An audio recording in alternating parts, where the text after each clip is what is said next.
All right, so today we're going to be talking about our money goals, and I have a couple questions, and hopefully you have a couple questions. Um, Actually, my first one, you just pulled that book out of the off the shelf. Uh-huh. Do you have you read that book fully? Yeah, Make Your Kid a Um, Money Genius. no, I had actually purchased that one a little while ago, and I'd been reading partway through it, and then I kind of did I'm busy and jumped around and looked at things, and uh, but I'm slowly making my way through it. We're running into the kind of age where my kid's getting interested in money, and my oldest, and so we're trying to figure out ways of uh, we're negotiating what's a chore and what's a job. What's his favorite line? You get 20 bucks and you get hated. Yeah, you get $20 and you get hated. Um,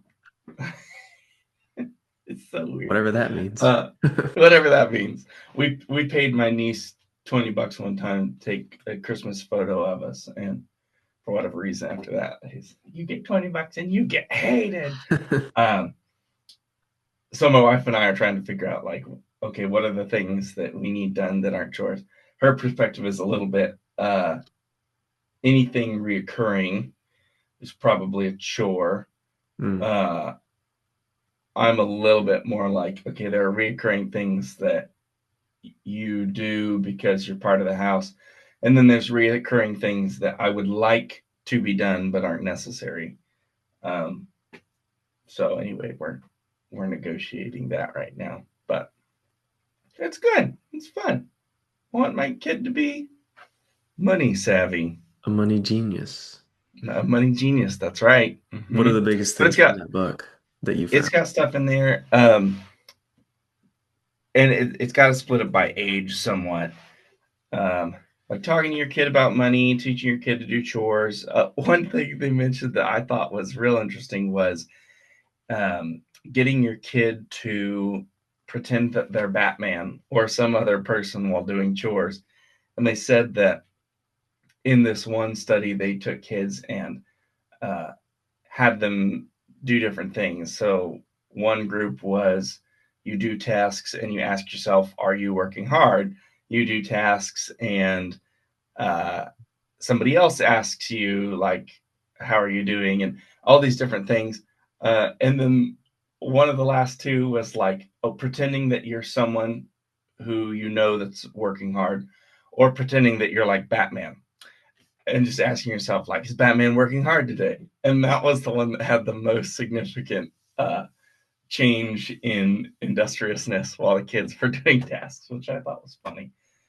Uh, but it goes through talking to your kid about, like, sometimes you have a job not because you enjoy it, but because you need to pay for things. But you want to pick a job that you enjoy. What are things that you could do around the house that mommy and daddy could pay you for? um, Trying to get them to think about looking for things they could do to make money. So just getting them to think in that way. And then later on, as the kid ages, it's got like walking them through a pay stub, Mm. just as part of like their education. Like, here's a pay stub. Here's what it means. Here are different things you can learn from it. And it goes up through middle school, high school, to get credit cards, to not get credit cards, allowance, no allowance, uh, and eventually goes up to, like, loan payments and student loans, et cetera, investments, which I haven't got to that part yet. That's really cool, actually. I mean, it's important, to teach your kids, and everyone has a different style of doing it. So it's cool to Mm-hmm. take in different Some perspectives. people just don't teach anything about money. I would say most people don't. It's probably a good hack because uh, someone who feels like they don't know much about money, but then you get the and hasn't learned much about money, or feels like they haven't, are probably a little more motivated when they have kids to read the book. So then by reading the book, they educate themselves, maybe how they have been lacking, and also hopefully it will help their kid too. So it's probably a good idea for a book. I don't know how profitable it is, but I did think like, oh yeah, that's an interesting way of teaching the parents and children.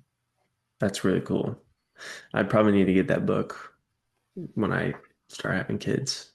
I mean, I would say that Most most, of it you probably already think yeah, of, just because I would anecdotally probably say you're in the top, 2% of people I know as far as money information. But yeah, it's good for just thinking of, oh yeah, that's an interesting perspective. yeah. Well, my wife is against allowance basically completely.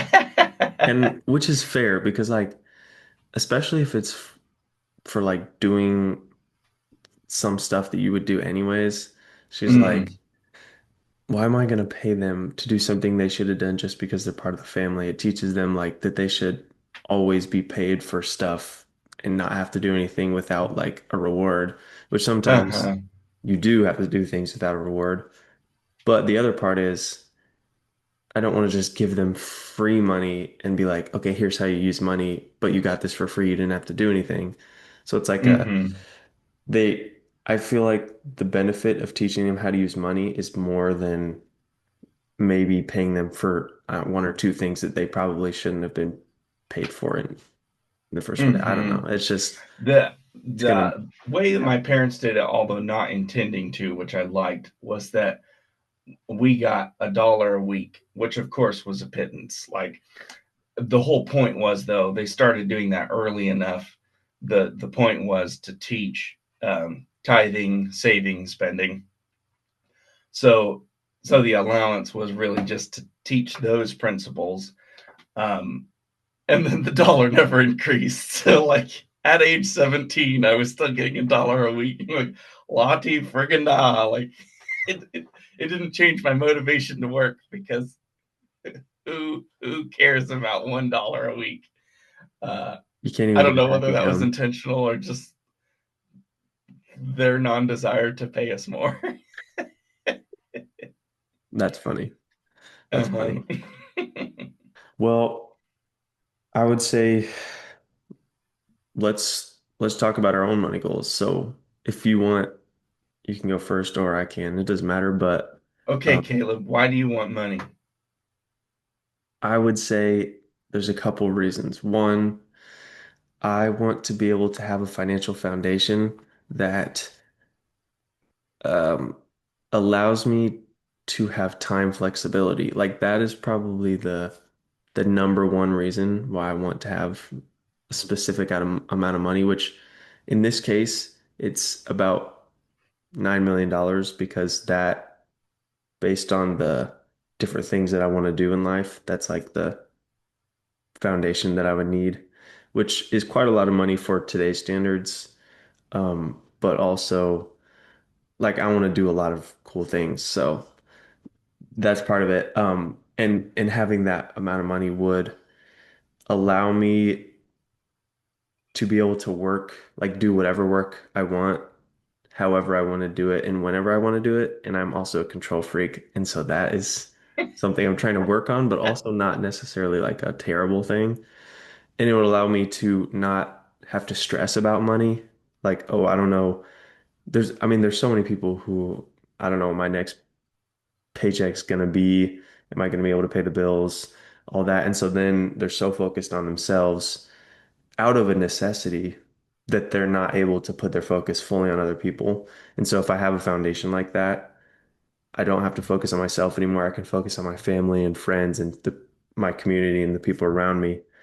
So I think that that's probably my biggest goal because I don't know, I just, well, one, I'm a control freak, but I want to be able to have my time back. I feel like right now I'm just I have to work all the time because I have to make money to be able to pay the bills. But at some point, hopefully that's not the number one priority anymore.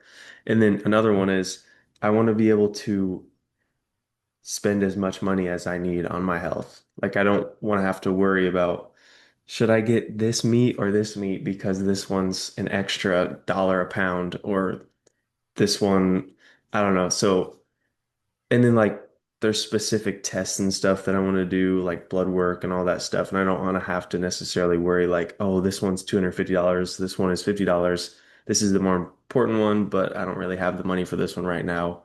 So I'm gonna go with the $50 lab.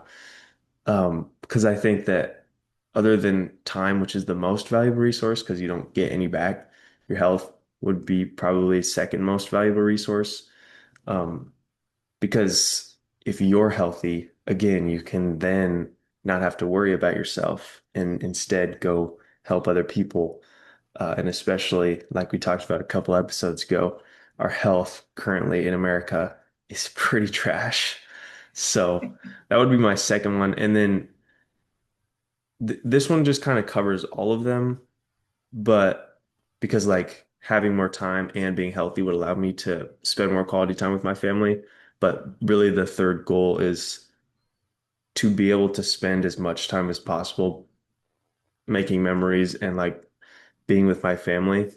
Because I know there's so many people who get so caught up in work, which is something that I know if I am not careful could be me, that they don't actually spend enough time with their kids and with their wife and even with their extended family. Like, and so that would be one of my third goals is spending as much time as possible with my family because you only have a limited amount of time. And so making those memories and showing your family that you care about them and friends too, but I would say family is more important than friends. So those would be my top three goals. Everything else, like if I had to choose, I would choose those three over pretty much anything else.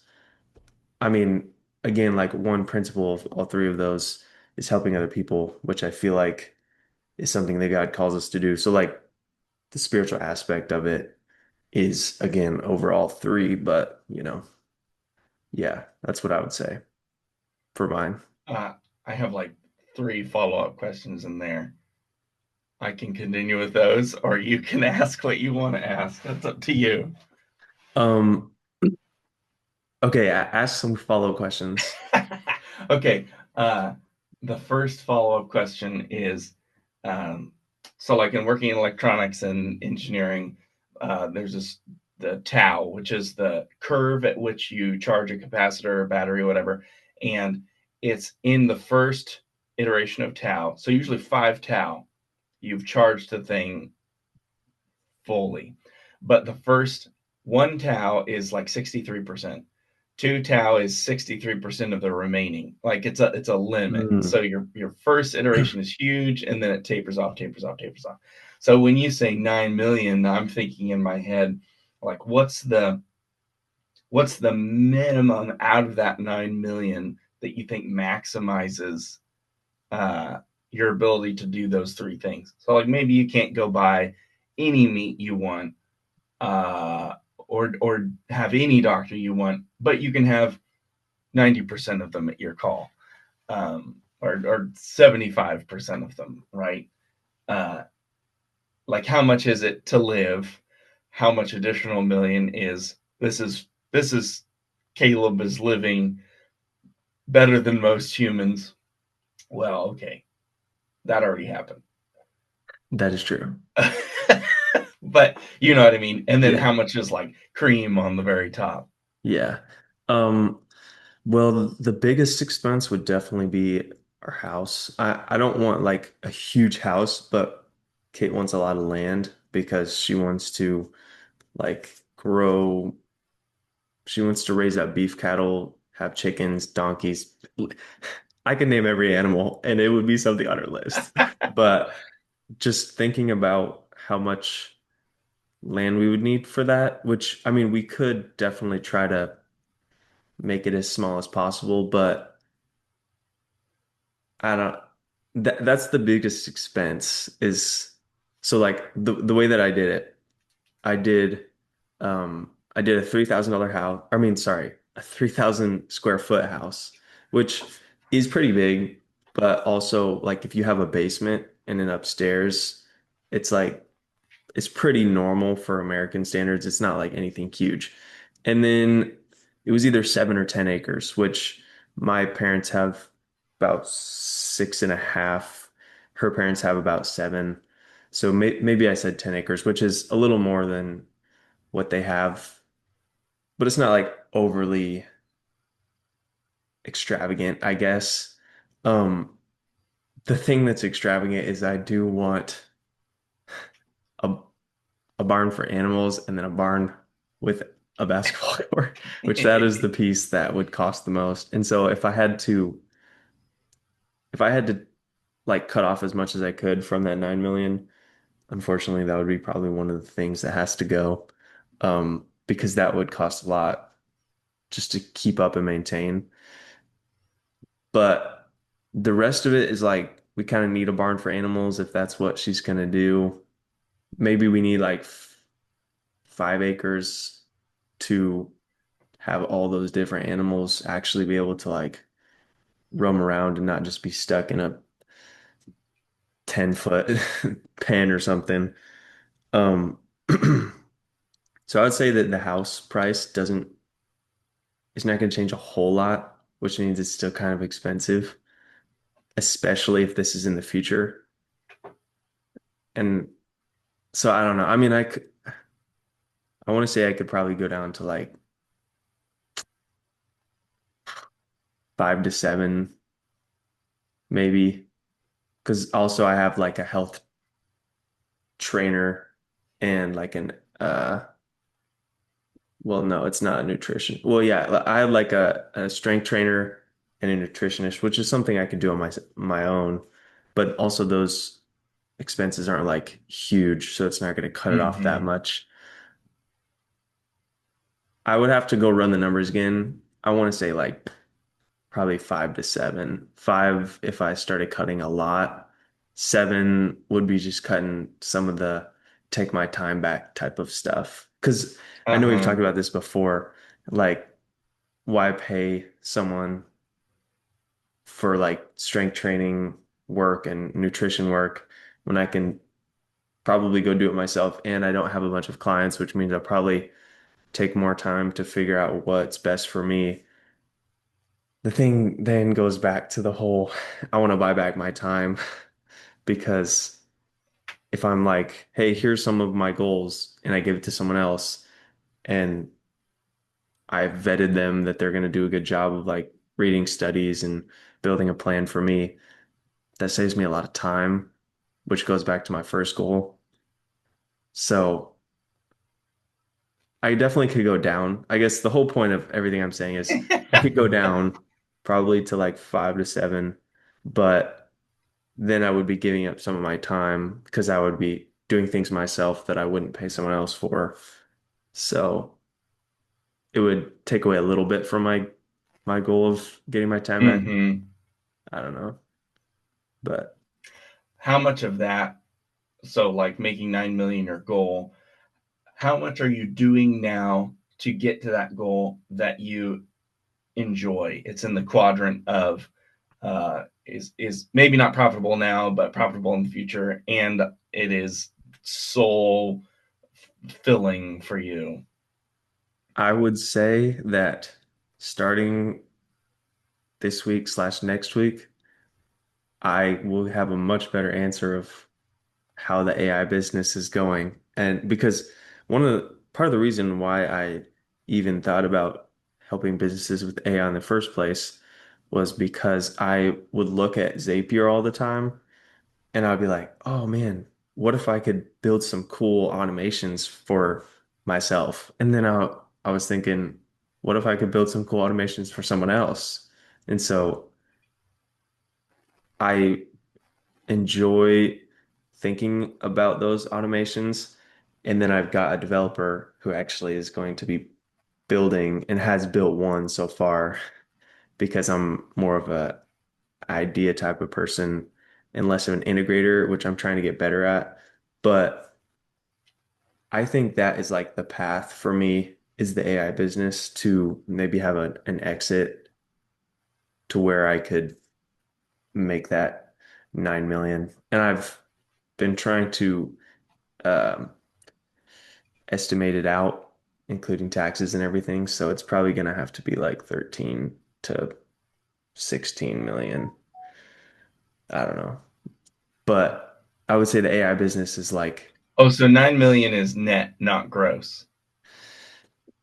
yeah, because in order to have the 4%, I just base it off the 4% rule, even though it's Hmm. like more of a Okay. guideline. The 9 million is like what I would need in my accounts total.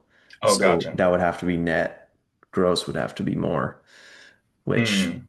I mean, AI startups multiples are insane. So I wouldn't necessarily have to be making 13 million a year to sell it for 13 million or 16 to 17 million because like so much goes to taxes. But I would still need to be making quite a bit. Probably like Hmm. 3 to 4 million a year, which is like quite a lot, honestly. But I don't know. I feel like if I go all in on it, I'll be able to do it. Nice. Anyways, Nice. the AI business, that's what I feel like I'm doing that I Yeah. really enjoy, or hopefully I will enjoy once I go all in on it. But I know that I enjoy the things that I'm doing with it now. So Hmm. I think that's kind of my pathway to that 9 million. Yeah. So I'm going to ask you next week the same question. You got to tell me how much of your time, because so background, a previous conversation with Caleb, you said that you are out of motivations: control, pleasure, honor, money. Out of those four, your control sort of motivated, right? Buying back your time is super important. Mine's more of pleasure motivated. So, like, and part of that is, yes, I want to have maximal pleasure in the future, but if I have to spend 30 years of no pleasure or nearly no pleasure to get there, is it really worth it? Um, so that's kind of why I was asking you that question. Might be more motivated out of my interest than yours. What a follow up comment about the barn? I'm thinking about like cutting costs and what you really need. Like, there's a difference between an ego barn and a shelter. Um, I'm assuming she wants an ego barn because those are the nice red or white barns with the black or white bordering, and they look really nice. And versus a shelter, which is sticks and metal roofing. um, a lot of animals can survive in cold, but not wet. Um, anyway, that was just a thought I had I about think it's more me that maybe. wants the ego barn. Okay, okay. Um, and then I was also thinking about you're talking about maximizing time with your family.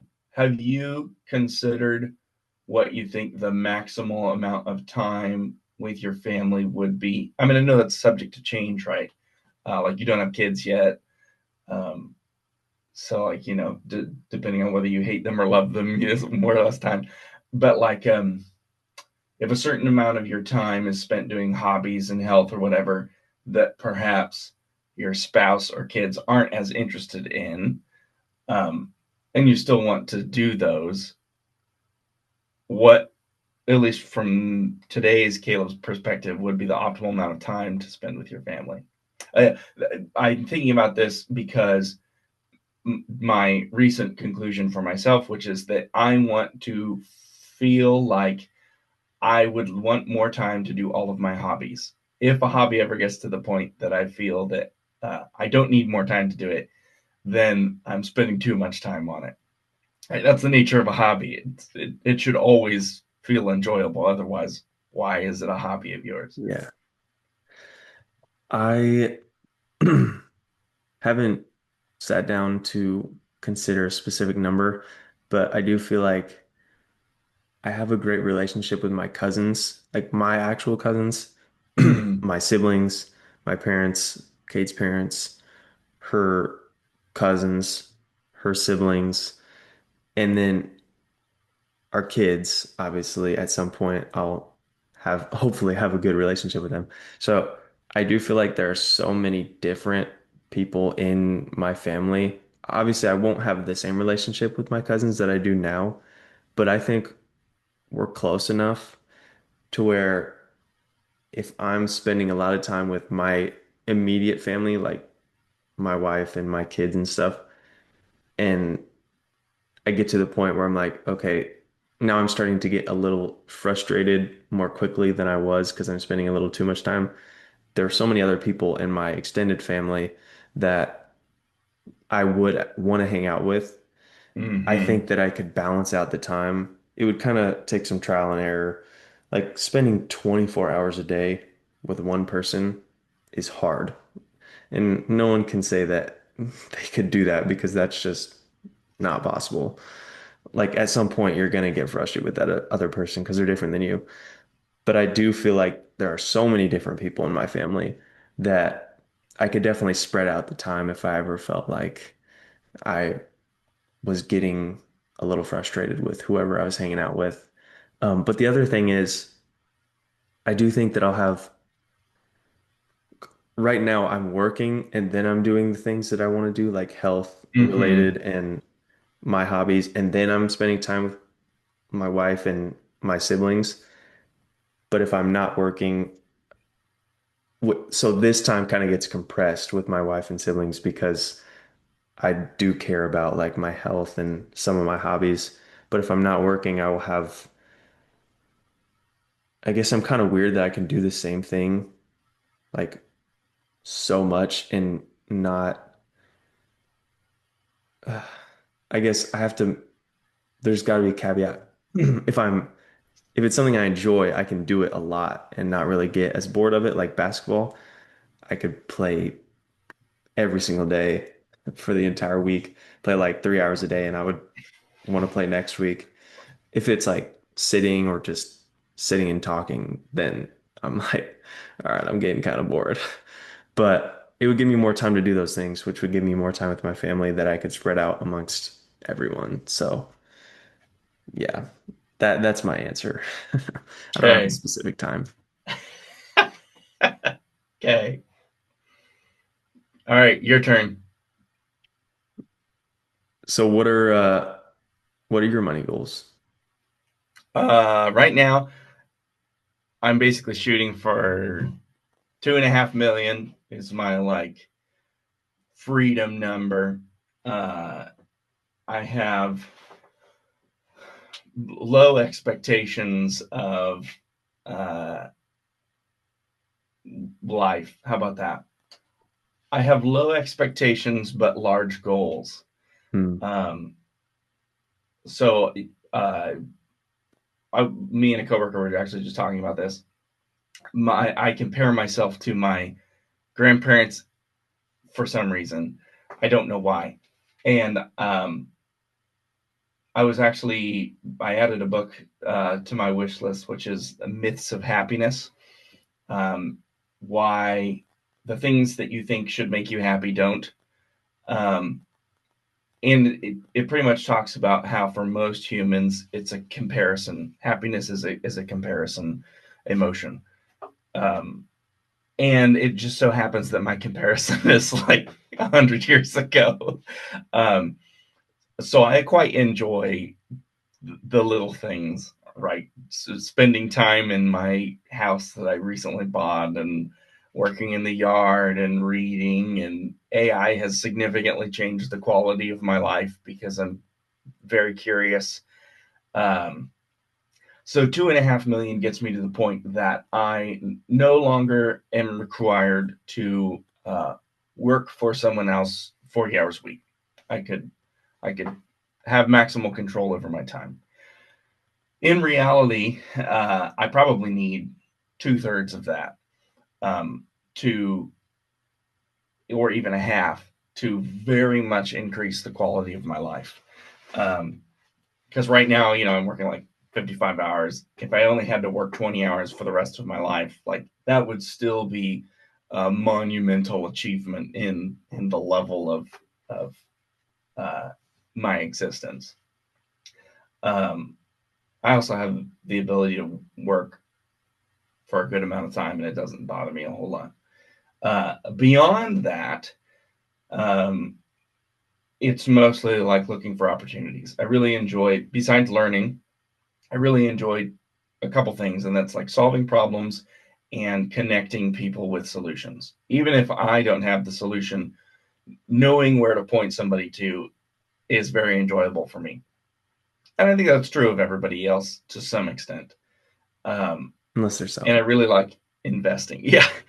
Well, I mean, you can make the argument that it's selfish anyway, because I'm gaining enjoyment from the act of doing the thing. It just so happens that helping other people and solving problems are two very lucrative ways of um, being selfish. Yeah. Uh, and I'm super interested in investing, which the way in which I enjoy learning about investments is costless other than time. So once I've hit $2.5 million, if I want to turn up that knob and help other people, I think that's completely doable. I mean, I've had in the past week, I've had a couple people have conversations with me about investing. I mean, I don't have a fund or anything, obviously, so and I can't do it in any official capacity, but uh, that is definitely. I mean, I think Warren Buffett says something to the extent of, if you can beat the market, you can be on a raft in the middle of the Pacific in shark infested waters, and people will swim to you, even if you're a leper, and demand that you take their money and help them invest. Um, so, like I said, low expectations for life, but high goals, because I am always thinking for like, okay, what's the $5 million plan? What's the $10 million plan? What's the $50 million plan? What's the, I don't really have any plans for over 10 um, yet, but I don't know. Did that answer your question adequately enough? So, do you think that 2.5, because would 2.5 be you have 2.5 liquid in your investments, you're still Mm-hmm. getting whatever it would be, 10 to 16% a year. And how much are you pulling from that? 2.5, I could more or less pull 4% and live on that. Um, Do you think that's enough? 100K? I think that's I think that's probably enough. Now there's an inflation number in there, right? And in my forward-looking estimates, I've added in like a 2% inflation, which is large, but it's not really that large. Now, I think the obvious reply to that is, do you think inflation is going to be 2%? Well, probably not. It's probably going to be more. Uh, right now, if I had $2.5 million, it would changed the quality of my life so much that um, the rest is nearly meaningless. Um, even if I took 200,000 of that and paid off the house, that would be a significant portion of my monthly cash flow. I mean, right there, I free up 3/4 of my time. Um, Even more than that, because money saved is pre-tax, right? Money earned is taxed. Money saved is pre-tax. Um, So you're looking at more like, 35 to 40% of my time right there, whoosh, off the top, not necessary. Um, so it really is, it's not a massive number that I am in need of. Uh, yeah. What was your question? Well, my question was, do you think 2.5 million would be enough because of, well, first it was how much are you pulling from 2.5, and then would that be enough? Because I know you also care about health a lot. So Right, having right. to make Okay. the So the health, same, what I did think when you were talking about health stuff is, um, I really am on the upper limit of how much I need to spend on my health. Most of the additional things that I think are meaningful um, are behavioral. So I don't think there's any problem with having a strength trainer or a dietitian. I think there's great value in those, just to pay them to make sure that you do the thing. It's not on the days where you want to do the thing that matter. It's the days that you don't want to do the thing. yes. Um, and so, I think having a personal trainer to just keep me accountable, to be like, okay, today is strength, tomorrow's cardio, in whatever capacity that needs. Uh, as far as like food related, I could probably spend double, um, or maybe a third more, and that would get me all the gains to food health that I would need. I really am there. Um, I love meat. I like vegetables. It's not like there's a meat or a vegetable that's out of my ability to purchase now. Um, I I don't need a bunch of extra things to make what I'm consuming in my body very of a higher quality. Um, I actually was talking to my wife. I was like, I'm going to start referring to Walmart, who delivers my groceries, and Amazon, who delivers everything else, as the servants, because I was like, that's effectively what they are. I am so wealthy. I'm paying part-time servants. These people are servants for me. And I think framing it like that makes me feel really ostentatious. Uh, and also makes it like, oh yeah, I really am a very privileged person to have these Yeah. servants working in my house. Like it seems flippant and disrespectful, which is not how I mean it, but it does help me reframe like, oh no, this is actually amazing. I live a great life. I mean, I would say Amazon and Walmart are not necessarily humans, so is it disrespectful? I don't know. They're more like an entity. The employees are humans though. Yeah. So you were talking about your how more money is probably not going to bring that much more value in terms of health. I mean, maybe like a third to a double more of spending on food. But one of my questions is, what about all the labs and like the what's it called? Uh, live on? No, it's like the one thing that like helps you track your health that we were talking about, and you said if I had money, I would pay for it. Um, Oh Dang it, what's yeah, that called? You know what I'm talking about? I know what you're talking about. I can't remember what all it. It's like a service. Uh-huh. Either way, what about stuff like that? Because like that does take more money, and t technically, maybe it's not necessary. Like I wouldn't say it's necessary, Right. but it is something that could potentially bring a lot of value to your life. What would you say about stuff like that? I don't know. I think it depends on how you define value to my life. Like, are we talking longevity? Are we talking uh, health span in additional years, and how many years? Like, if I live 12 more months, I guess then we got to negotiate what are 12 more months worth. Um,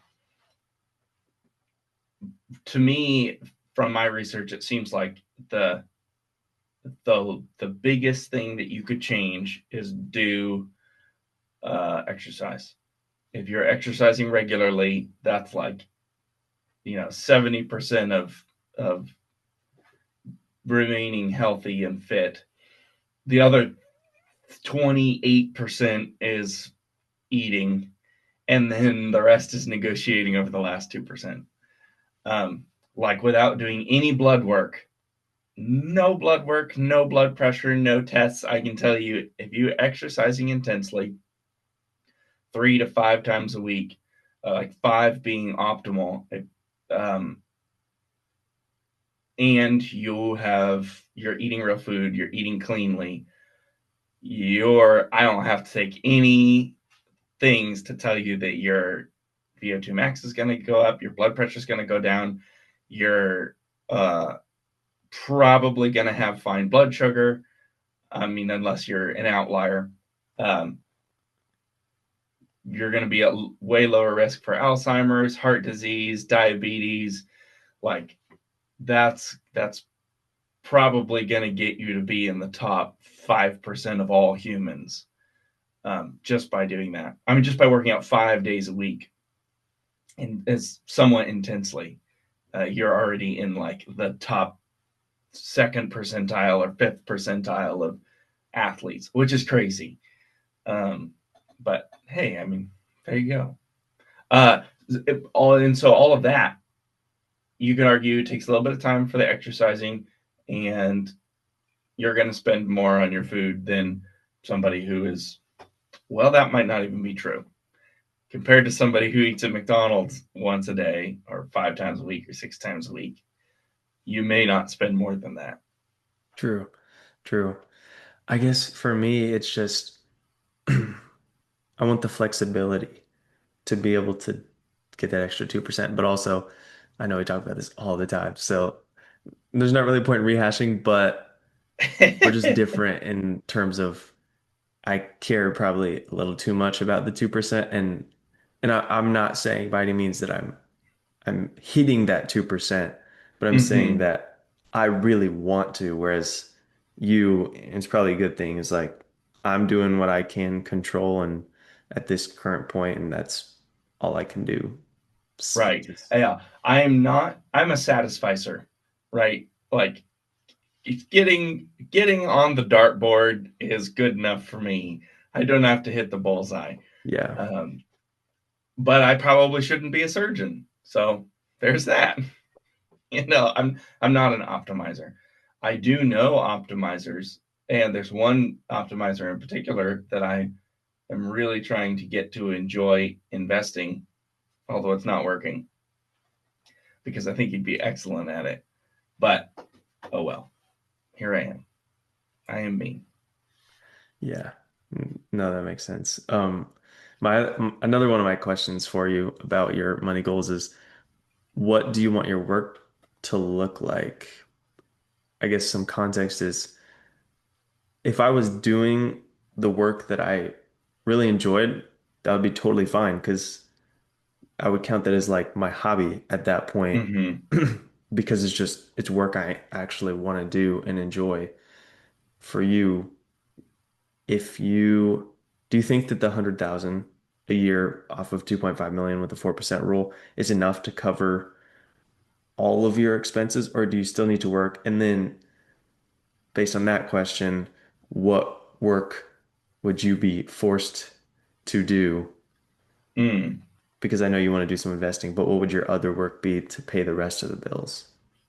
So I do think 100,000 would cover everything. Um, I think that the difference between myself and some other people are they think when I retire about all the additional things I will spend money on. Um, when I think of retirement, I think of think of about the things that I enjoy doing that I like to do a little bit more of that I will be able to do when I have more time. Um, so budget wise, nothing really changes. Uh, and actually, that 100,000 is an increase from where I am now. On top of it's probably going to be capital gains or taxed at a preferred rate, but I don't necessarily count on that. I do think it'll cover everything. If it doesn't, um, I think I enjoy some form of maybe. Oh, here's a caveat. Having lived 33 years, I can tell you that the amount of things I think I will enjoy and the amount of things in hindsight that I enjoyed are not the same. I'm probably 70% accurate, uh, or it's a mixed bag. Like, oh, I enjoy this, but it turns out that I don't enjoy parts of it. So, what I think I will enjoy is some kind of teaching, um, conversing. I mean, this is what we're doing now. Yeah. Some sort of interaction is important. Like I can't just be one of those people that sits in an office and just works on spreadsheets all day. Like I couldn't do the investing thing 40 hours a week without somebody else there. Otherwise, I'd want to blow my brains out. I'm too much of a social creature. So I enjoy that when I have time to do it, but it's probably not a full time gig, or it would be mixed with some other kind of working with a team, coaching with a team, consulting with somebody. Not that I have to be the expert, but maybe switching ideas or something along those lines. It's got to involve people if it's going to be what I really enjoy. Um, And then I also think there's just a certain, I mean, a 10 hours of, I'm not sure that I care, but the oddball stuff, interacting with people in a way that I don't usually get to, or learning about something that I don't usually get to. So at work, I enjoy talking to Aaron, for example, because what he does and the way he thinks is very different than how I operate. And so being able to ask him questions and see sales, what does the customer think, from his perspective is pretty valuable. And I think it helps me create value at my job, just being exposed to different ideas. So I don't know. You're looking at 10 hours of in 20 hours of investing, 10 hours of some sort of oddball. It doesn't really matter what it is. Um, some kind of Consulting. strategic thinking with others. That was super nebulous, I know.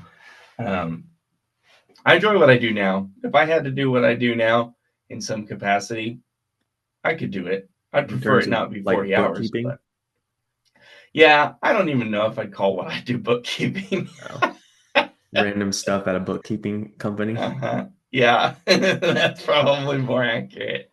No, that Right. makes sense.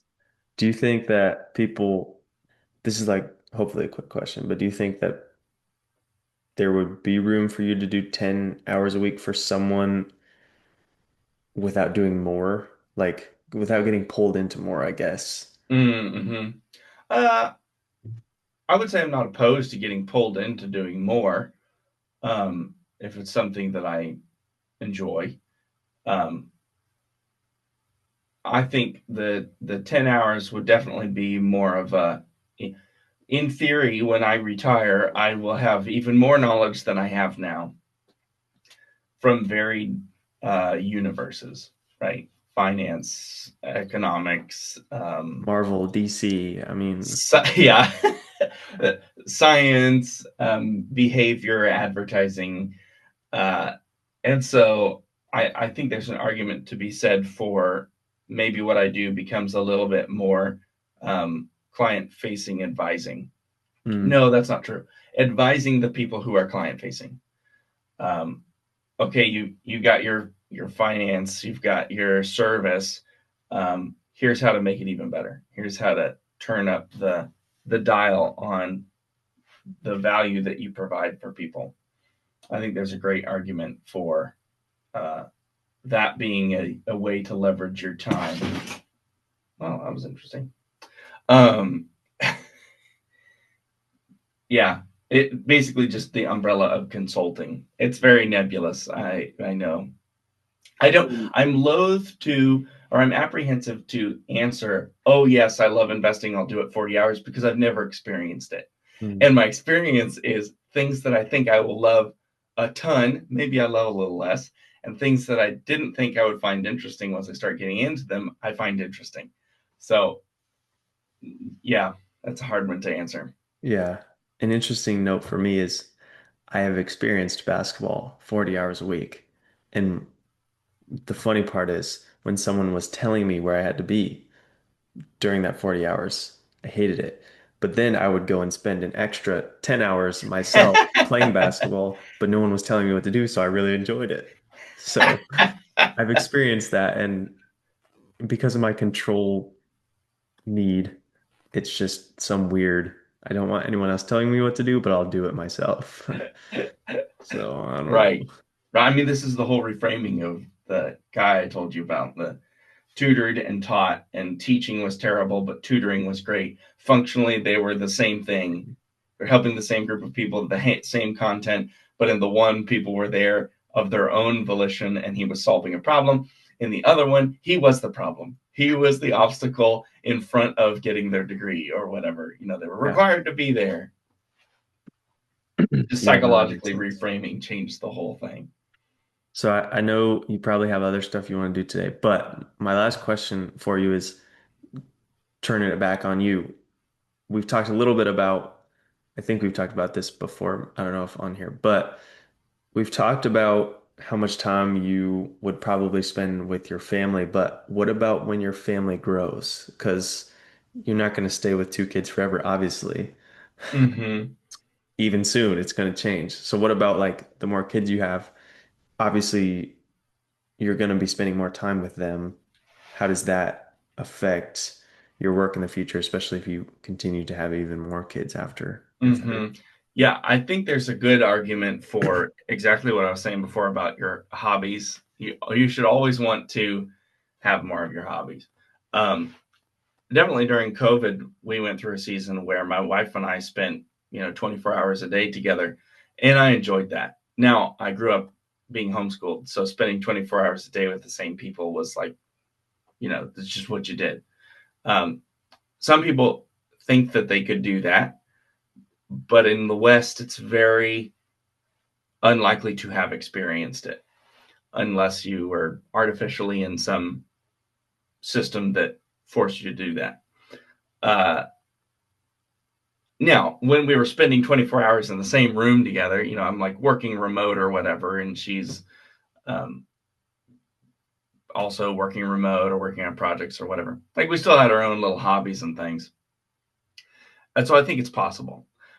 I also think that there's something to be said for absence makes the heart fonder, uh, and that you're gonna enjoy an hour or two together on a frequent basis almost as much as you would enjoy 5 hours together on a daily basis.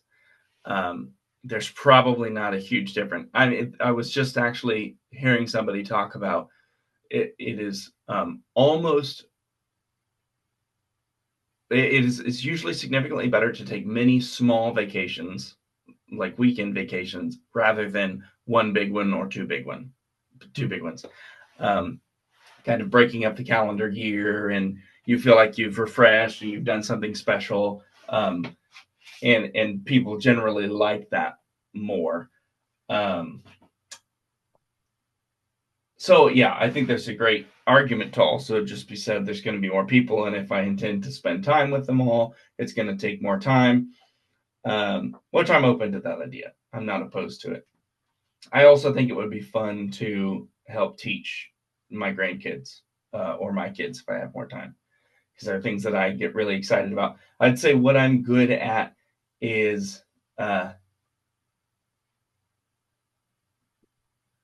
showing people that you can go deep into a subject and remain excited about it without having to know every single detail. Now, you probably shouldn't like get excited and have interest in civil engineering and then go build a bridge without going through the process. But there are many things in life, um, in school, where you really just need to be focused and intense about learning something for a little bit of time.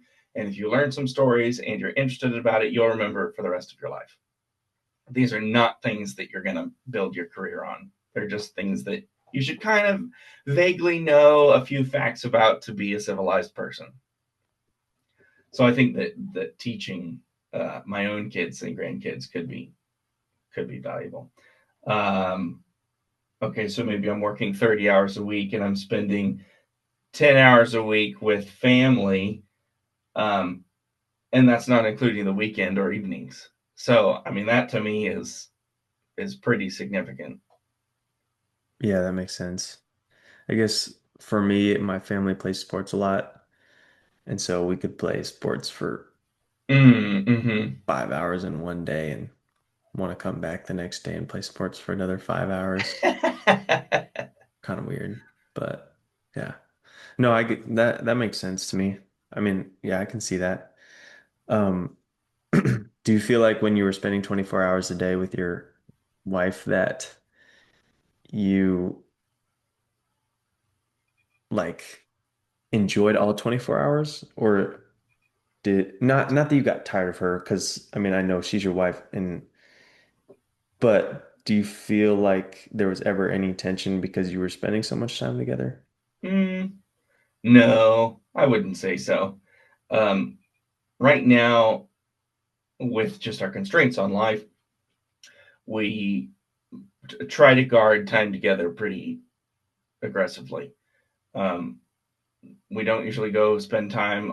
We don't usually split up and go spend time with people. She's not going spending time with her friends unless it's during the workday, and she's usually watching the kids or something. And I'm not spending time with guy friends outside of if she is there and it's a group. And that's not because I have anything against it. It's just because uh, we have so little time to spend together. It just doesn't happen.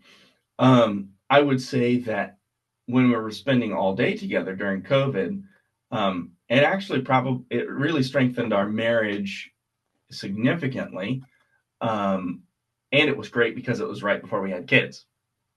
So it was like, okay, honey, it's great to get to know you. I'll see you in 18 years. No, but we did less. There was less aggression in trying to spend a bunch of time with each other in the evenings, right? Um, so if she wanted to read a book and I wanted to work on the computer, we'd just go do that, because we'd satiated the amount of time that we both needed and wanted together. And so then we did hobbies, or lots of times we would listen to podcasts together. Mm. Um, the when you spend most of the day away from each other, one or both of you listens to a podcast or reads an audiobook or whatever, and then you come back in the evening and, oh, hey, I learned this fun thing today. If you're spending all day together, you might not necessarily get that, but we would, I'd find podcasts that were interesting for her and interesting for me, and we listen to them and then converse about them. And usually a 45-minute podcast will take us an hour and a half to 2 hours because we'll pause and talk and then continue. Oh, that makes me think of, et cetera, et cetera. So, no, I don't think there was any problem at all. But the caveat to that is she was homeschooled and I was homeschooled. It's very rare, right? Uh, I do wonder about people who think they can spend all day with a single person, whether they could or not, if they haven't experienced it. It's just a different way of living. Um, well, seeing as though this conversation probably could go on for the rest of our lives because it will never truly be done, I think I've learned a lot about your money goals. Hopefully, you've learned a lot about my money goals. So that's all I have. You have anything else? Okay. Nope. Good hunting. So that's the podcast. That is a podcast.